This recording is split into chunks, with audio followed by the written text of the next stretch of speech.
WBCS prelims পরীক্ষায় objective English যারা প্রতি বছরে ছেড়ে আসো অথবা আন্দাজে ঠিক করো, তাদের জন্য এই অবজেক্টিভ ইংলিশের ইবুকটি খুবই গুরুত্বপূর্ণ। কারণ অবজেক্টিভ ইংলিশের এই ইবুকের মধ্যে যে 1000 এমসিকিউ দেওয়া আছে, সেটি যদি তোমরা সঠিকভাবে প্র্যাকটিস করে যাও, তাহলে ডব্লিউবিসিএস প্রিলিমস পরীক্ষায় 25-এর মধ্যে অনায়াসে তোমরা 17+ স্কোর করতে পারবে। ই বুকসটি একেবারে লেটেস্ট প্যাটার্নের উপরে তৈরি করা হয়েছে, রিসেন্টলি আপডেট করা আছে, এবং এখানে 1000 এমসিকিউ 40টা সেটের মাধ্যমে কমপ্লিট করা আছে। এই ইবুকে মোট পেজের সংখ্যা 90টি। যারা ডব্লিউবিসিএস প্রিলিমসের পরীক্ষা আরও বেটারভাবে করতে চাইছো এবং ইংলিশটাকে সঠিকভাবে প্রস্তুতি নিতে চাইছো, তারা আমাদের এই ইবুকটি সংগ্রহ করতে পারো। ভিডিও ডেসক্রিপশনে পেমেন্ট লিঙ্ক দেওয়া আছে, সেখান থেকে পেমেন্ট করে আমাদের এই ইবুকটি নিজেদের কাছে রেখে দাও প্রিপারেশনের জন্য। এবং আজকের ক্লাসটি আমাদের এই অবজেক্টিভ ইংলিশের ইবুক থেকে করানো হয়েছে। চলো আজকের ক্লাসটি আমরা সম্পূর্ণভাবে দেখে নিই। নমস্কার বন্ধুরা, এমএইচ এডুকেশন ল্যাবে আপনাদের সকলকে স্বাগত জানাচ্ছি। আগত ডব্লিউবিসিএস পরীক্ষার কথা মাথায় রেখে এমএইচ এডুকেশন ল্যাব যে ইংলিশ মক টেস্টের যে একটি সিরিজ শুরু করেছে, সেই ইংলিশ মক টেস্ট সিরিজেরই আমি আজকে আপনাদের 22তম ক্লাসটি দেব। এর আগে আমি 21টি ক্লাস অলরেডি দিয়ে দিয়েছি। তো আজকে এই 22তম অংশে আমি আরো গুরুত্বপূর্ণ কিছু কোশ্চেন আলোচনা করব, যেগুলো কিন্তু এই আগত বিসিএস পরীক্ষার জন্য, শুধু বিসিএস নয়, যে কোনো অবজেক্টিভ ইংলিশ যেসব পরীক্ষাগুলোতে আসে সেগুলোর জন্য কিন্তু খুবই গুরুত্বপূর্ণ। তো চলুন বন্ধুরা, আমরা শুরু করি আজকের এই ক্লাসটি।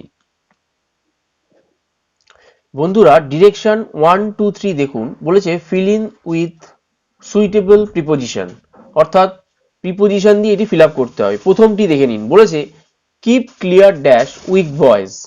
এখানে যে প্রিপোজিশনটি বসবে সেটা হবে অফ, অর্থাৎ এ হবে ইজ দ্য রাইট আনসার। অর্থাৎ কিপ ক্লিয়ার অফ উইক বয়েস, অর্থাৎ দুষ্ট ছেলেদের থেকে সাবধান থাকুন। অর্থাৎ ক্লিয়ার অফ মানে কি? সাবধানে থাকা, সাবধানে থাকা। এগুলো আপনারা একটু লিখে নেবেন বাংলাগুলো। ক্লিয়ার অফ মানে সাবধানে থাকা, তাহলে কিপ ক্লিয়ার অফ উইক বয়েস। পরবর্তীতে দেখুন, বলেছে Ram is confident dash his success. Ram is confident dash his success. এখানে যে প্রিপোজিশনটি বসবে অফ প্রিপোজিশন, অর্থাৎ কনফিডেন্টের পরে অফ প্রিপোজিশন বসে যে মানেটি হয় সেটা হচ্ছে অত্যন্ত আত্মবিশ্বাসী থাকা। কি বলে? আত্মবিশ্বাসী থাকা। অর্থাৎ রাম তার সাফল্যের বিষয়ে আত্মবিশ্বাসী, তাহলে কনফিডেন্টের পরে অফ প্রিপোজিশন বসলো। 3 নম্বরটি দেখুন, বলেছে Sam has no control dash his temper. তাহলে স্যাম হ্যাজ নো কন্ট্রোল, এখানে যে প্রিপোজিশনটি হবে সেটা হচ্ছে ওভার হিজ টেম্পার। কি বললাম? কন্ট্রোলের পরে ওভার প্রিপোজিশন বসে যেটি হয়, অর্থাৎ শ্যামের নিজের মেজাজের কোনো নিয়ন্ত্রণ নেই। কন্ট্রোল ওভার মানে নিয়ন্ত্রণ, নিয়ন্ত্রণ, বোঝা গেল? তাহলে কন্ট্রোল ওভার হিজ টেম্পার। তাহলে Sam has no control over temper মানে কি হলো? যে শ্যামের নিজের মেজাজের উপর কোনো কন্ট্রোল নেই। বোঝা গেল? পরবর্তী অংশটিতে আসুন। বন্ধুরা, ডিরেকশন 4 to 7 দেখুন। বলেছে choose the option that convey the meaning of the idioms underline. যে আন্ডারলাইন করা আছে সেটা কিন্তু একটা ইডিয়ম, সেটার মানেটি আপনাকে অপশন যেটা ঠিক সেটা আপনাকে বলতে হবে। প্রথমটি দেখুন, 4 নম্বরটি আছে evil minded people throw dust in the eyes of others. এইটার নিচে আন্ডারলাইন করা আছে কি? Throw dust in the eyes of others by showing kind behaviour and good manners. বলছে কি? দুষ্ট মনোভাবের লোকেরা সদর আচরণ ও উত্তম আচরণ দেখিয়ে অন্যকে প্রতারিত করে। তাহলে throw dust in the eyes of others মানে অন্যকে প্রতারিত করা, অন্যকে প্রতারিত করা। তাহলে এর মানেটা কি হবে? দেখুন এখানে 4টে অপশন যেটা দিয়েছে। ম্যানেজ টু ডিসিভ আদার, হ্যাঁ ম্যানেজ মানে ডিসিভ আদার্স মানে হচ্ছে অন্যকে প্রতারিত করার জন্য যে ম্যানেজ করা করছে সেটা। তাহলে এখানে এ হবে ইজ দ্য রাইট আনসার। অর্থাৎ রেন্ডার আদার ব্লাইন্ড, এটিও হবে না। Steal the possession of others, কারণ কারোর পসেশন মানে সম্পত্তি চুরি করার কোনো ব্যাপার নেই। ব্রিং টিয়ার্স টু দ্য আইস, চোখে জল আনানোর কোনো ব্যাপার নেই। এখানে যেটি হবে ম্যানেজ দ্য ডিসিভ আদার, আমি কি বলেছি? অন্যকে প্রতারিত করা। তাহলে প্রতারিত করা ডিসিভ, তাহলে ম্যানেজ টু ডিসিভস আদার। তাহলে এই ইডিয়মসটা যদি আসে তাহলে আপনারা সরাসরি যেটি করবেন ম্যানেজ টু ডিসিভ, এটাই দেবে আপনাকে। 5 নম্বরটিতে আসুন। বলেছে every piece of furniture in her house in an apple pie order. ভীষণ ইম্পর্টেন্ট। অ্যাপেল পাই অর্ডার মানে হচ্ছে সুন্দরভাবে সাজানো। কি বললাম? সুন্দরভাবে বা পরিষ্কারভাবে বা ক্লিয়ার ভাবে সাজানো অ্যাপেল পাই অর্ডার মানে। বোঝা গেল? এটা কিন্তু খুব ইম্পর্টেন্ট। তাহলে এখানে কি হবে? দেখুন 4টে অপশন আছে। Very neatly arranged, painted in light colours না, কেপ্ট ইন এ ডিসঅর্গানাইজড না, ভেরি ডেলিকেট ডেলিকেটলি অ্যারেঞ্জড, না, এখানে যেটি হবে ভেরি নিটলি, মানে মানে খুবই মানে কি বলবো, নিটলি মানে একদম পরিচ্ছন্ন ভাবে যেটাকে বলে সেটা হচ্ছে এ হবে, দ্য ভেরি নিটলি অ্যারেঞ্জড। বোঝা গেল? তাহলে এখানে যেটি হবে মনে রাখবেন, অ্যান অ্যাপেল পাই অর্ডার আসলে যেটা আপনি সরাসরি করবেন এবং এইটি নিটলি অ্যারেঞ্জ আপনাকে এটাই দেবে, এর এই এটাকে কোনো রকম আর চেঞ্জ করবে না, যেরকম আছে এই এখানে অপশনগুলো সেরকমই থাকবে। আপনি যেটি করবেন, অ্যান অ্যাপেল পাই অর্ডার মানে যে সুন্দরভাবে বা পরিষ্কার পরিচ্ছন্নভাবে সাজানো, তার মানেটা হবে ভেরি নিটলি অ্যারেঞ্জড। বোঝা গেল? পরবর্তী অংশগুলিতে আসুন।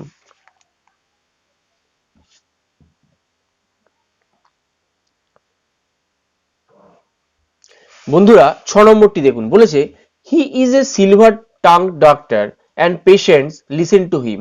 বাংলাটা কি? সে হলো এমন একজন ডাক্তার যে যার কিনা কথাবার্তা বা কথা বলার ভঙ্গি এমন মানে সকলকে আকর্ষণ করে বা মুগ্ধ করে এবং পেশেন্টরা কি করে, তার কথাগুলো শোনে। তাহলে এই সিলভার টং এটা নিচে আন্ডারলাইন করা আছে, তাহলে এর মানেটা কি? মনে রাখবেন এর অ্যান্সারটি হবে স্পিকিং ইন এ ওয়ে, মানে এমন ভাবে কথাবার্তা বলছে দ্যাট চার্মস অফ পারসুয়েট, অর্থাৎ তাদের এমন ভঙ্গিতে কথা বলে যা মনোযোগ আকর্ষণ করে, চার্মস অফ পারসুয়েট। বুঝা গেল? তাহলে এইগুলো কিন্তু হবে না, এই অথরিটিভ ল্যাঙ্গুয়েজ হবে না, speaking in a way that makes people angry হবে না, speaking in a way that annoy and bore the people, মানে পিপল বোর হয়ে যায় না, যেটা হবে সেটা হচ্ছে চার্মস অফ দ্য পারসুয়েট। পরবর্তীটিতে আসুন, বলেছে টু স্মেল এ র্যাট, এটা একটা ইডিয়াম, এটার মানেটা কি? মনে রাখবেন এর মানেটা হচ্ছে, স্মেল এ র্যাট মানেটা হচ্ছে যে কিছু মিথ্যা সন্দেহ করা। তার মানে এখানে দেখুন কি আছে, হিডেন মিনিং না, হিডেন মিনিং না। স্মেল ব্যাড অর্ডার অর্থাৎ বাজে গন্ধ পাওয়া না। টু মিসআন্ডারস্ট্যান্ড মানে হচ্ছে ভুল বোঝা না। To suspect a trick or decide মানে কিছু মিথ্যা সন্দেহ করা। তাহলে এখানে ডি হবে ইজ দ্য রাইট আনসার। বোঝা গেল? পরবর্তী অংশগুলিতে আসুন। বন্ধুরা 8 নম্বরটি দেখুন, বলেছে আইডেন্টিফাই দ্য কমপ্লেক্স সেন্টেন্স, অর্থাৎ জটিল বাক্য কোনটি এখানে করতে হবে। প্রথমটি দেখুন, বলেছে I did not get up early. ভালো করে বুঝবেন, I did not get up early এই একটা সেন্টেন্স, এর মানেটা কি? মানেটা হচ্ছে যে আমি তাড়াতাড়ি উঠতে পারিনি, সো তাই আই মিস দ্য বাস, এই একটা সেন্টেন্সের মানে আছে। আই মিস দ্য বাস মানে আমি বাসটি মিস করি। দেখুন দুটো সেন্টেন্স, তাকে এই কি করেছে, সো দিয়ে আমাকে যুক্ত করতে হয়েছে, জয়নিং হয়েছে কি দিয়ে, সো দিয়ে। তাহলে দুটো সেন্টেন্স, এই একটা মানে আছে সেন্টেন্সের, I did not get up early and I miss the get up early and I miss the bus, আমি বাসটি মিস করেছি। তাহলে আমি উঠতে পারিনি, শুধু তাই আমি কি করেছি, বাসটি মিস করেছি। এই ধরনের যখন সেন্টেন্স, এটাকে আমরা বলবো কম্পাউন্ড সেন্টেন্স। দুটো সেন্টেন্সকে একটা কনজাংশন দিয়ে আমি একটা জয়নিং লিঙ্কার দিয়ে একটা জয়েন করছি। বোঝা গেল? তাহলে এটা হচ্ছে কম্পাউন্ড সেন্টেন্স, তাহলে এটা হবে না। 2 নম্বরটি দেখুন, বলেছে if it rains the match will be postponed, যদি বৃষ্টি হয় তবে ম্যাচটি স্থগিত থাকবে। তাহলে the match will be postponed, আমি যদি এই ইফ ইট রেইনসটাকে বাদ দিয়ে দিই, তাহলে the match will be postponed অর্থাৎ ম্যাচটি, তাহলে এইটা একটা সিম্পল মানে বোঝাচ্ছে। কিন্তু এটা কি দেখুন, এইখানে আরেকটা এটা যদি একটা যদি simple, the match will be postponed simple sentence, কিন্তু তার আগে আমাকে দিয়েছে ইফ ইট রেইন, যদি বৃষ্টি হয় বা যদি বৃষ্টি হতো তাহলে ম্যাচটি পোস্টপন্ড হবে, স্থগিত থাকবে। তাহলে এই যে এইটা একটা সেন্টেন্স, কিন্তু ইফ এটার জন্য এটা দরকার, কিন্তু এর আবার নির্দিষ্ট কোনো মানে নেই। ইফ ইট রেইনস, এই ধরনের যখন থাকবে ইফ, যদি বৃষ্টি হয়, তবে যদি যদি তুমি আসো তবে আমি যাব, এই ধরনের যদি সেন্টেন্স আর থাকে তবে এগুলোকে বলবে কমপ্লেক্স সেন্টেন্স। বোঝা গেল? তাহলে এটা হবে অ্যান্সার। পরেরটি দেখে নিন, this mango is too short to eat, অর্থাৎ এই আম খেতে খুবই টক, এটা সিম্পল সেন্টেন্স, কারণ এর মধ্যে কোনো জয়েন, কোনো লিঙ্কার দিয়ে, কোনো জয়েন, কোনো কনজাংশন দিয়ে জয়েনিং আমি করিনি। ডিএরটা দেখুন, বলেছে Tuhin goes to school but his sister stage at home. Tuhin goes to school, দেখুন এটা একটা মানে আছে কি, তুহিন স্কুলে যায়, his sister stage at home, তার বোন বাড়িতে থাকে। তাহলে বাট অর্থাৎ আমি এটা কি করলাম, বাট দিয়ে আমি লিঙ্কার দিয়ে আমি দুটোকে যুক্ত করলাম, তাহলে দুটো সেন্টেন্স বাট দিয়ে যুক্ত করলাম, এটা হচ্ছে কম্পাউন্ড সেন্টেন্স। বোঝা গেল? পরবর্তী অংশটিতে আসুন। 9 নম্বরটা দেখুন বন্ধুরা, দিয়েছে ওয়ান ওয়ার্ড, কি দিয়েছে, এ সেলার অফ কেক, অর্থাৎ যে কেক সেল করে তাদের কি বলে, মনে রাখবেন তাকে বলে হচ্ছে কনফেকশনার। ঠিক আছে, ডি ইজ দ্য রাইট। অনেকে যেটি করবে কেক সেলার অপশনে থাকবে, অনেকে এটি করবে কিন্তু এটি নয়, হবে কনফেকশনার। বুঝা গেল। 10 নম্বরটি দেখুন, বলেছে ওয়ান হু লিভস, এটা খুব important, one who lives his country for another is, অর্থাৎ যে নিজের দেশ থেকে অন্য কোথাও চলে গেছে, তাহলে সেই ধরনের যখন, অর্থাৎ নিজের দেশ, মনে করুন কিভাবে মনে রাখবেন, এটা ইন্ডিয়া, নিজের দেশের থেকে যখন কেউ অন্য দেশে চলে যাবে, বাইরে যখন বাইরে চলে যাচ্ছে, তখন তাকে বলা হচ্ছে এমিগ্রেন্ট। এখানে যেমন one who lives this country, অর্থাৎ লিভ করেছে ফর অ্যানাদার, অন্য কোথাও, অর্থাৎ ইন্ডিয়াতে ছিল, আপনি সবসময় নিজের দেশ হিসেবে কল্পনা করবেন, করে সে অন্য জায়গায় চলে গেছে, তাকে বলা হচ্ছে এমিগ্রেন্ট, অর্থাৎ EMIGRANT, এমিগ্রেন্ট। আর যদি অন্য দেশ থেকে এইখানে আসে, এটা হচ্ছে এমিগ্রেন্ট, এমিগ্রেন্ট,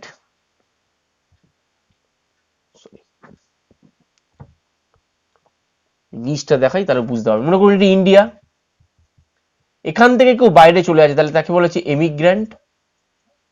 আর বাইরে থেকে কেউ ইন্ডিয়াতে আসছে, তাকে বলা হচ্ছে ইমিগ্রেন্ট, যেটা বিতে আছে, কিন্তু সেখানে এটা বলেনি।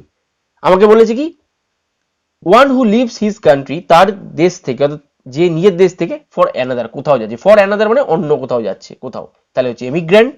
আর যদি বলতো বাইরে থেকে ভেতরে আসছে, মানে আমাদের দেশে আসছে বা দেশে আসছে, তাহলে বলতো ইমিগ্রেন্ট। বোঝা গেল। রিফিউজি মানে উদ্বাস্তু, আর ট্রেইটর মানে হচ্ছে দেশদ্রোহী বা বিশ্বাসঘাতক। পরবর্তী অংশগুলিতে আসুন।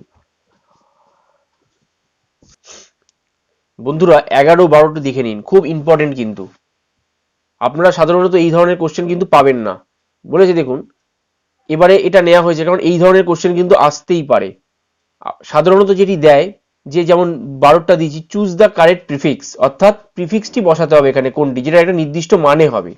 কিন্তু আমি 11 নম্বরটি দিয়েছি, দেখুন এখানে বলেছে choose the base word that does not form, ভালো করে পড়বেন, does not form a derivative with suffix, অর্থাৎ নিচে বেস ওয়ার্ডটি মানে মূল ওয়ার্ডটি তুমি চুজ করো, যেটা কিনা এই সাফিক্সের সাথে বসে কোনো নির্দিষ্ট মানে তৈরি করবে না।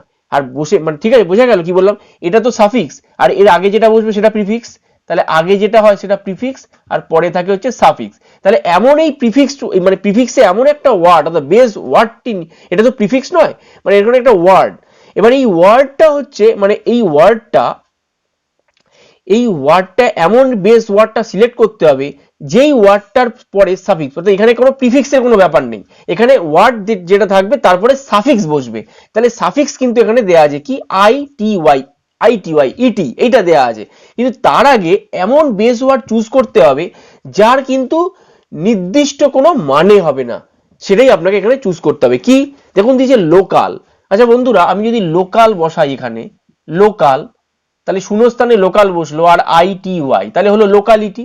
তাহলে লোকালিটি মানে কি, লোকালিটি মানে হচ্ছে বসতি, তাহলে এটিও হবে না। তাহলে লোকালিটি মানে কি, বসতি, তাহলে এটি হবে না। আমাকে কি বলেছে, যদি বলতো যে choose the base word that form a derivative with suffix, এমন চুজ ওয়ার্ডটি সিলেক্ট করো, মেন বেস ওয়ার্ডটি যেটা এই সাফিক্সের সঙ্গে বসে নির্দিষ্ট মানে করে, তাহলে আমি লোকালিটিটা হতো। পরেরটা দেখুন, বলেছে স্পেশাল, তাহলে আপনি স্পেশালটা শূন্যস্থানে যদি বসান, তারপরে ITY, তাহলে দেখুন কি হচ্ছে, স্পেশালিটি। তাহলে এই ওয়ার্ডটা বেস ওয়ার্ড আর তার সাথে সাফিক্স বসে হলো স্পেশালিটি। স্পেশালিটি মানে কি, বিশিষ্টতা, বিশিষ্টতা, তাহলে এটিও ঠিক আছে, এটিও ঠিক আছে। টিমিড, টিমিডটা বসান, TIMID, টিমিড, এটা শূন্যস্থানে বসান, তারপরে ITY, টিমিডিটি, টিমিডিটি মানে কি, ভীরুভাব, তাহলে এটাও একটা নির্দিষ্ট মানে আছে, তাহলে এটিও হবে না। দেখুন এক্সেল, এক্সেল যদি আমি বসাই, এক্সেল শূন্যস্থানে, তারপরে যদি ITY বসাই, এটি আপনি ডিকশনারিতে এক্সেলিটি বলে কোনো মানে ডিকশনারিতে আপনি পাবেন না, তাহলে এখানে যেটি হবে, আপনাকে বলেছে ডাজ নট, তাহলে এক্সেলিটি হবে। এই ধরনের কিন্তু আপনাকে দেবেই, এটা কিন্তু নতুন সংযোজন। বোঝা গেল। পরবর্তী 12 নম্বরটিতে আসুন, বলেছে choose the correct prefix dash effectual, dash effectual, তাহলে এখানে কোন প্রিফিক্সটি বসালে, এবার প্রিফিক্স আসছে, কোন প্রিফিক্সটি বসালে আমি এর একটা নির্দিষ্ট মানে পাবো। মনে রাখবেন এর আগে যেটি বসাতে হবে ইনএফেক্চুয়াল, ইনএফেক্চুয়াল, ইনএফেক্চুয়াল মানে হচ্ছে নিষ্ফল। বোঝা গেল। তাহলে ইন হবে ইজ দ্য রাইট আনসার। পরবর্তী অংশগুলিতে আসুন।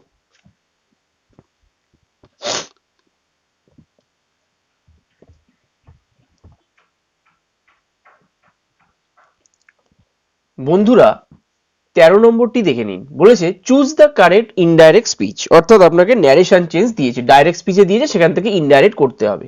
কি দিয়েছে দেখে নিন, বলেছে the teacher said to the student why are you working so hard. বাংলাটা আপনি প্রথমে মানেটি বুঝতে হবে। বলছে যে টিচারটি, শিক্ষকটি স্টুডেন্টটিকে বলল যে আপনি এত পরিশ্রম করছো বা তুমি এত পরিশ্রম করছো কেন, why are you working so hard, তুমি এত কঠোর পরিশ্রম করছো কেন। তাহলে এই কথাটি যখন আমি ইনডাইরেক্ট স্পিচে বলবো তাহলে কিরকম বলবো, বলবো এইভাবে, দ্য টিচার মানে টিচারটি শিক্ষককে জিজ্ঞাসা করেছিল যে সে কেন এত পরিশ্রম করছিল। তাহলে দেখুন এখানে ঘটনাটি হচ্ছে যেটা দেয়া আছে আর ইউ ওয়ার্কিং, অর্থাৎ দেখুন এই ঘটনাটা কিরকম প্রেজেন্ট কন্টিনিউয়াস ফর্মে কিন্তু দেয়া আছে। তাহলে আমাকে এটি যেটি করতে হবে পাস্ট কন্টিনিউয়াস ফর্মে কিন্তু করতে হবে। এবার এখানে দেখুন হি হ্যাজ, তাহলে এটা হবে না, কারণ আমি বলেছি পাস্ট ইজ আছে, তাহলে হবে না।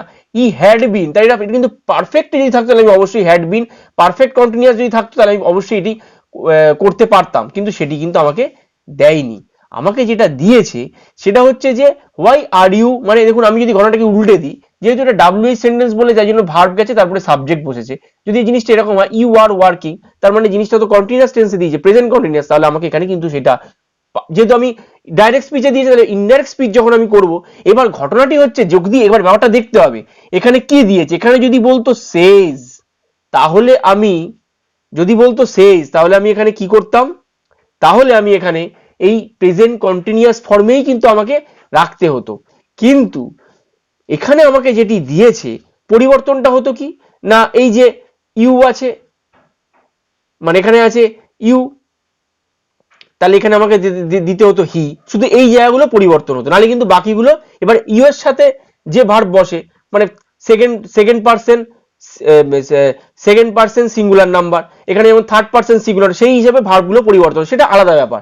যদি এখানে সেইজ থাকতো, কিন্তু এখানে দিয়েছে সেইড, তার মানে কি এটা পাস্ট টেন্সে আছে, সেই জন্য আমাকে এখানে যেটা দিয়েছে সেটা আমাকে পাস্ট ফর্মে করতে হবে, তাই আমি করলাম। যদি সেইজ থাকতো তাহলে কিন্তু আমি এটা করতাম না, কারণ এখানে ওয়াজ, তাহলে এটা পাস্ট ফর্মে রয়েছে, আমাকে প্রেজেন্ট ফর্মে করতে হতো। যদি সেইজ থাকতো, ভালো করে বুঝবেন, যদি সেইজ থাকতো, আমাকে বলেছে সেইড, অর্থাৎ টিচারটি শিক্ষককে বলেছিল, তার মানে সেইড পাস্ট টেন্সে আছে, তাহলে আমাকে ফর্মটাও পাস্ট টেন্সে করতে হবে। তাহলে এখানে যেটি হবে, the teachers asked the student why was he working so hard, অর্থাৎ শিক্ষকটি তার স্টুডেন্টটিকে জিজ্ঞাসা করেছিল যে, কি জিজ্ঞাসা করেছিল, যে সে কেন এত পরিশ্রম করছিল। তাহলে why was he working so hard, বুঝা গেল। তাহলে ডি হবে ইজ দ্য রাইট আনসার। পরবর্তী অংশটিতে আসুন।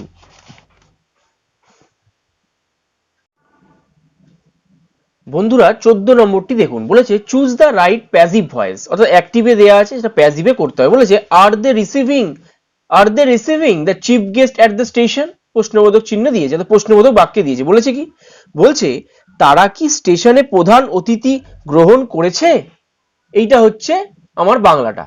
তাহলে আমি যখন এটা প্যাসিভে বলবো, তার মানে কিরকম ভাবে বলবো, তাদের দ্বারা কি প্রধান অতিথিকে স্টেশনে গ্রহণ করা হচ্ছে, আমি তাহলে এইভাবে বলবো।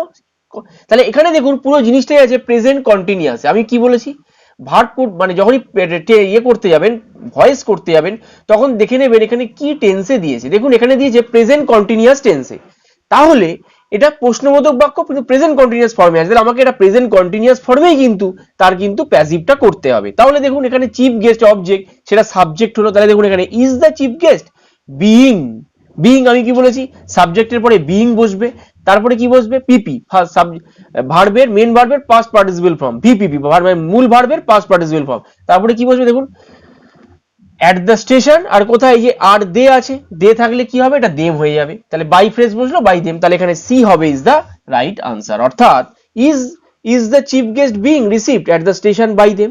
বোঝা গেল। পরবর্তী অংশটিতে আসুন। বন্ধুরা 15 নম্বরটি দেখুন, বলেছে find out the correct synonym of the word aberration. Aberration মানে কি, মনে রাখবেন অ্যাবিরেশন মানে হচ্ছে স্খলন, স্খলন,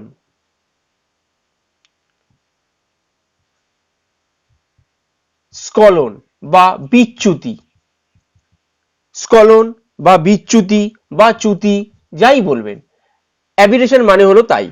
তাহলে এখানে সিনোনিম বসাতে বলেছে। তাহলে ডেভিয়েশন মানে কি, মনে রাখবেন ডেভিয়েশন মানে হচ্ছে বিচ্যুতি, চ্যুতি, তারপরে হচ্ছে আপনার বিপদে গমন বা স্খলন। তাহলে এখানে এ হবে ইজ দ্য রাইট আনসার।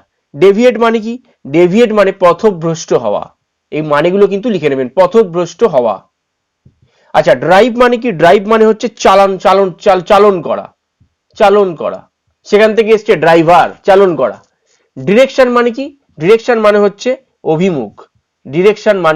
অভিমুখ। এই বাংলাগুলো কিন্তু জেনে নেবেন, এগুলো কিন্তু খুব ইজি ডিরেকশন, কিন্তু বাংলাগুলো কিন্তু পরীক্ষার সময় চট করে কিন্তু এত কোশ্চেনের মাঝে কিন্তু চট করে আসে না মাথায়, এগুলো লিখে নেবেন।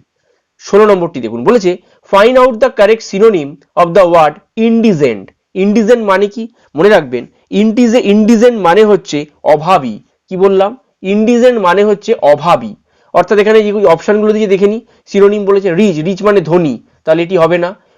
পোর মানে কি? পোর মানে গরিব বা দরিদ্র। ওয়েলদি মানে কি? সম্পদশালী। আর রয়্যাল মানে কি? রয়্যাল মানে হচ্ছে রাজকীয়।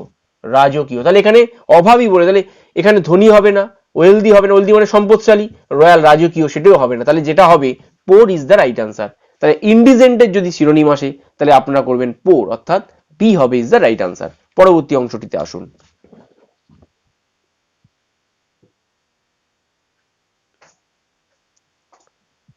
বন্ধুরা 17 নম্বরটি দেখুন, বলেছে find out the correct antonym of the word voluntary.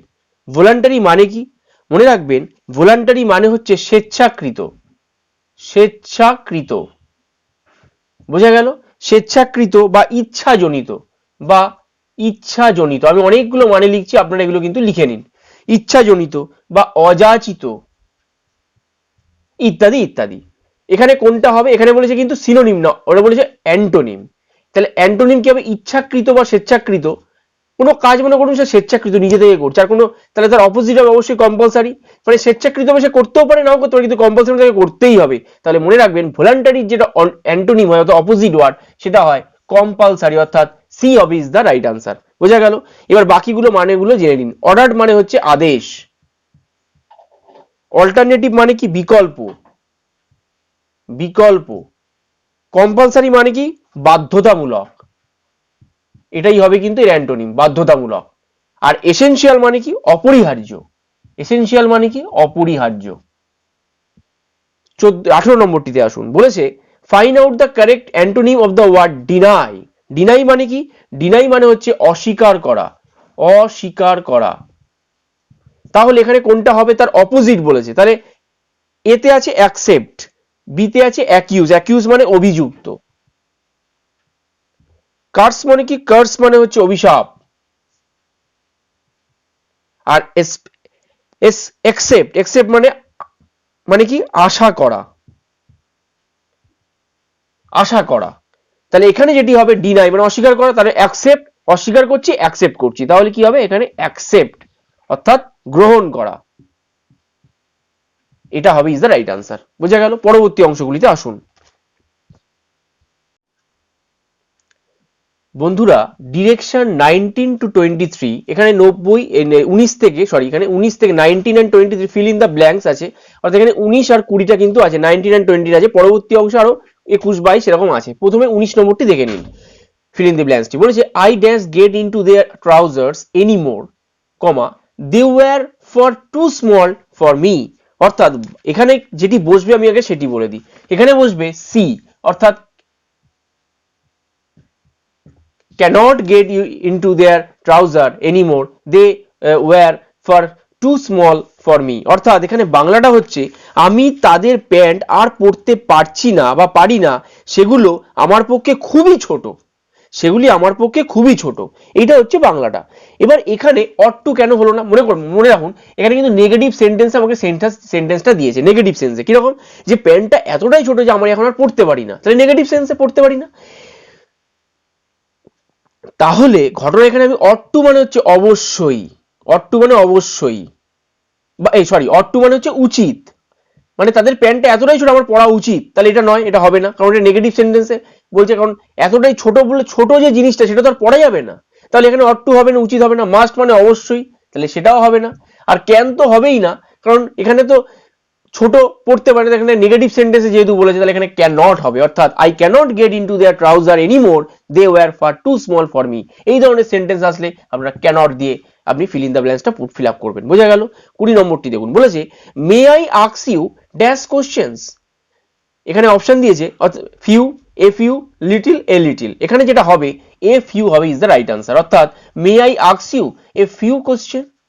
এবার আমি একটু একটা জিনিস বলে দিই, দা ফিউ কখন হবে আর দা লিটিল কখন হবে এই জিনিসটা আমি আপনাদের আলোচনা করেছি।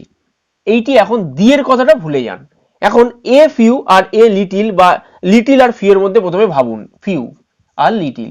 আমি আপনাদের বিগত ক্লাসে বলেছিলাম যেগুলো গোনা যায় সেগুলোর ক্ষেত্রে আমরা ফিউ করব, আর যেগুলো গোনা যায় না, যেগুলো গোনা যায় না সেগুলোর ক্ষেত্রে আমরা লিটিল করব। বোঝা গেল?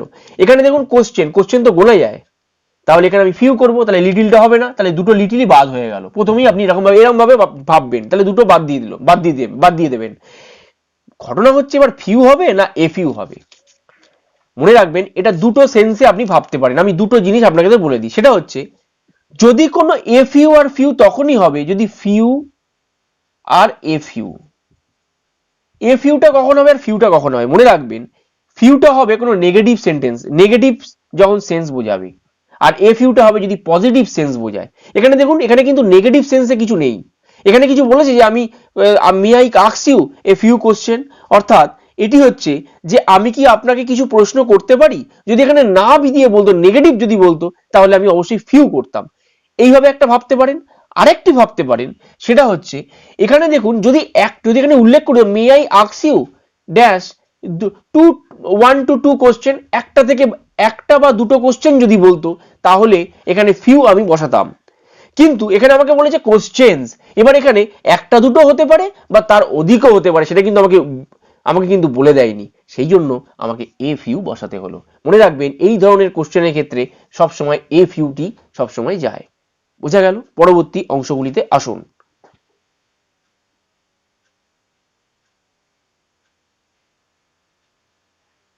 বন্ধুরা 21 নম্বরটি দেখুন, বলেছে the old couple reminders me dash of my parents, অর্থাৎ এখানে যেটি হবে এখানে হবে এ লিটিল,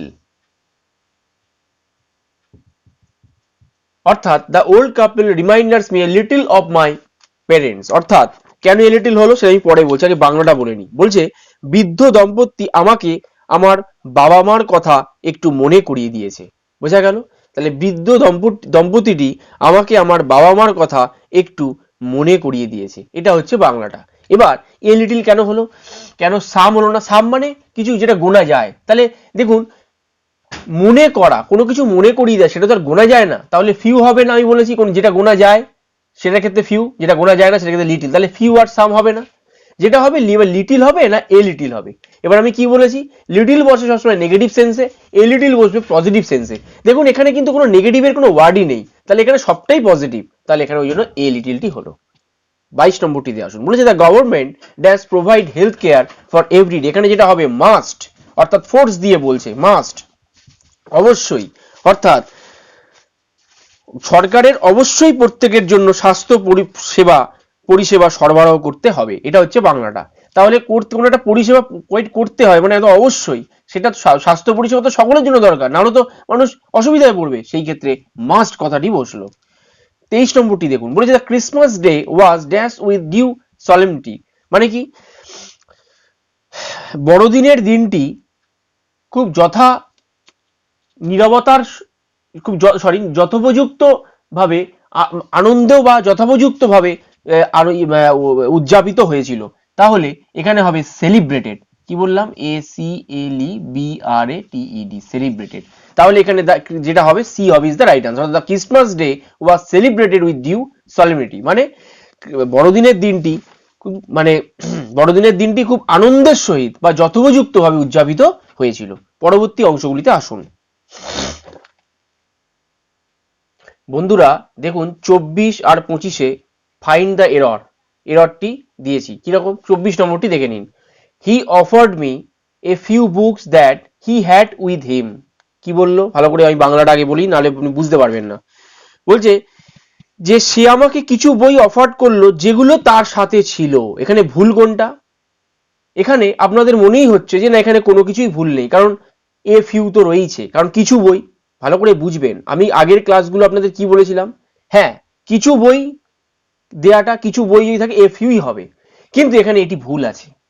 কেন ভুল? এখানে এর জায়গাটা দি হবে, দি ফিউ হবে, অর্থাৎ হি offered me the few books that he had with him. তার মানে আমি কি বলেছি, সে আমাকে কিছু বই অফার করলো যেগুলো তার সাথে ছিল, তার মানে সে আমাকে কিছু বই, তার মানে কি, মনে করুন এইটার মধ্যে 3টে বই আছে, তাহলে সে আমাকে কিছু বই অফার করলো, মানে কিছু বই মানে 3টে বই অফার করলো যেগুলো তার সাথে ছিল, মানে তার সাথে যদি 3টিই ছিল তার মানে 3টিই তাকে দিতে হবে। যদি সবগুলো দিতে হয় তাহলে আমি কি বলেছি, এ হবে না, দি ফিউ হবে। বোঝা গেল? তাহলে এটা কেটে দি হবে। যদি এখানে বলতো 3টি, যদি আমাকে এইভাবে বলতো যে তার কাছে সে আমাকে কিছু বই অফার করলো যেগুলো তার কাছে ছিল তার মধ্যে থেকে 2-3টি বই, তাহলে আমি কিন্তু এফ ইউ করতাম। বোঝা গেল? কিন্তু আমাকে কি বলেছে, তার কাছে যা বই ছিল আমাকে মানে সে আমাকে অফার করলো কিছু বইয়ের জন্য, তার কাছে যেগুলো, মানে কিছু বই কি, তার মানে যে কটা ছিল সে কটাই তাকে অফার করা হয়েছে, তার মানে দি ফিউ হবে। বন্ধুরা 25 নম্বরটিতে আসুন, খুব ইম্পর্টেন্ট কিন্তু এটি বলেছে, pay respect to the older members of your family, অর্থাৎ তোমার পরিবারের গুরুজনদের সম্মান করো। এখানে ভুল কোথায়? এখানে ভুল আছে বিতে, এখানে ওল্ডার হবে না, এখানে হবে এল্ডার। Pay respect to the এল্ডার members of your family. কেন এখানে ওল্ডারটা হলো না, কেন এখানে এল্ডার হলো সেটি আমি বলে দিচ্ছি। এল্ডার তখন হবে, মনে রাখবেন, এল্ডার তখন হবে যখন সেম ফ্যামিলিতে বিলং করবে, সেম ফ্যামিলি হলে এল্ডার হবে। আর ওল্ডার কখন হবে? ওল্ডার যখন হবে আদার ফ্যামিলি। কি বললাম? ওল্ডার তখন হবে আদার ফ্যামিলি যখন হবে। বোঝা গেল কি বললাম? দেখুন এখানে কি বলেছে, পে রেসপেক্ট, তোমরা মানে তোমার পরিবারের গুরুজনদের সম্মান করো, তাহলে তোমার পরিবার মানে তোমরা তো সেম ফ্যামিলি, ওই জন্য এল্ডার। আমি কি বলেছি, সেম ফ্যামিলি হলে এল্ডার। যদি এখানে এরকম বলতো যে pay respect to the older members of your society, যদি এখানে সোসাইটি বলতো তাহলে কিন্তু আমি ওল্ডার, মানে সোসাইটি মানে তোমরা সোসাইটির অন্যান্য লোকেদের সম্মান করো, তাহলে সোসাইটির যে সমাজের যে লোক বা তোমাদের পারিপার্শ্বিক যে যারা থাকে প্রতিবেশী, তারা তো তোমার নিজেদের ফ্যামিলির মধ্যে নয়, তাদের মধ্যে তো কোনো ব্লাড রিলেশন নেই বা কোনো নিজের পরিবারের নয়, তাহলে সেই ক্ষেত্রে হবে ওল্ডার। বোঝা গেল কি বললাম? তাহলে মনে রাখবেন, এল্ডার তখনই হবে, এল্ডার হচ্ছে যখন সেম ফ্যামিলির অন্তর্গত হবে, আর ওল্ডার কি, যখন আদার ফ্যামিলির অন্তর্গত হবে। যদি এখানে দিত অফ ইওর সোসাইটি, তাহলে অবশ্যই এটা যে ওল্ডারটা ছিল এটা ঠিকই হতো। বোঝা গেল? বন্ধুরা যদি ক্লাসটি ভালো লেগে থাকে অবশ্যই আপনারা কমেন্ট বক্সে কমেন্ট করে জানাবেন, যদি কোনো অসুবিধা থাকে সেটিও কিন্তু জানাতে ভুলবেন না। আর আমি যেগুলো করাচ্ছি এগুলো কিন্তু খুব ভালো করে আপনারা প্র্যাকটিস করবেন, যাতে পরবর্তী যে পরীক্ষাগুলো আপনাদের আছে যাতে আপনারা অতি সহজেই এগুলো করে ফেলতে পারবেন। আর আমি যেগুলো করাচ্ছি এইগুলোর মধ্যেই কিন্তু সমস্ত কোশ্চেন কিন্তু ঘোরাফেরা করবে। ধন্যবাদ।